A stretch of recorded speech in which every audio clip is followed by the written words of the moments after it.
In Matthew 13, Jesus told the parable of the sower, in which people's responses to the gospel were compared to seed that fell on the ground that was rocky, thorny, or good soil. And if we think about the seed falling amongst the thorns, this is the danger facing many who begin a journey towards Christ. As they don't get the support needed early in that journey, just as the thistles can choke out a young seedling sunlight and roots, a few troubles and distractions can choke a young faith when it's just sprouting. And this is what often happens to people who respond quickly to an enthusiastic gospel message. God touches their heart and they get a revelation, but without some quick encouragement, it may not last. So, how do we ensure that people who begin a journey towards Christ get the support they need in the early stages? Good question. Well, as a statement, how about this? Early discipleship is about continued conversations with interested people with the teaching of Jesus in mind. I like that.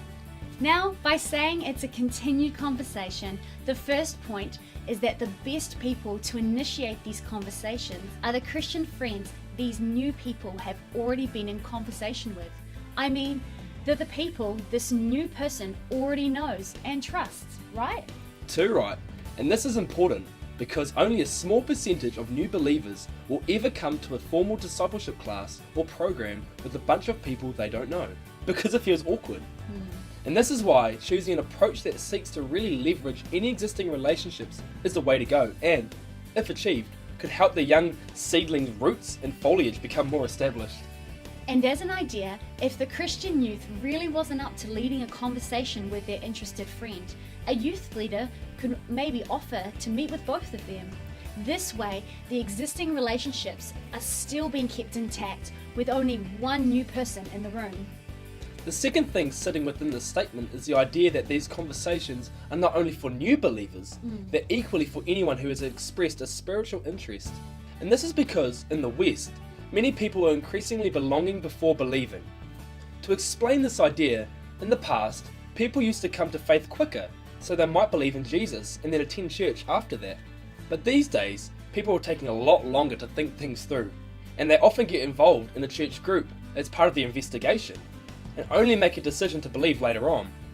Sometimes people attend a church for months or even a couple years before they feel ready to make a faith decision. And so we are wise to embrace an approach that actually utilises this cultural change rather than struggling because of it. We don't often think of inviting people who show a small interest in spiritual things to do a small course about the Christian faith. One point here is that if we did, we might be pleasantly surprised at the results. The final thing within this statement is that there still remains a specific content for our discipleship. While our curriculum could still be listed in different ways, the broad picture given in Matthew 28 is that we are to teach those who respond to Jesus how to obey his teachings. In other words, we can look at what is written in the Gospels of Matthew, Mark, Luke, and John with a person, and then consider together what believing and obeying these teachings might mean. Now, to make this highly practical, consider listing 8 stories from the Gospels with a key lesson intended from each, and 3 or 4 questions given that youth could use in their conversation with their friends. Or consider using a digital resource made here in New Zealand for this, called the 10-Day Challenge. It's a series of 10 very simple discipleship videos that are all just about 5 minutes long each, that have some simple discussion questions underneath. You or your youth can use it as an app or via a website. And if you took your whole youth group through this 10 video course, you could equip them all with the process to do the same with their friends. Which is the real point here. In today's world, we need a culture of immediate relational discipleship with people who show interest. So, whatever it takes, please be ready to give time to people who express an interest in the Christian faith. And please teach your youth to do the same. Remember, the Great Commission instructs us to make disciples, not just converts. And the best way to do this is to equip your youth and leverage the existing relationships. We hope this helps.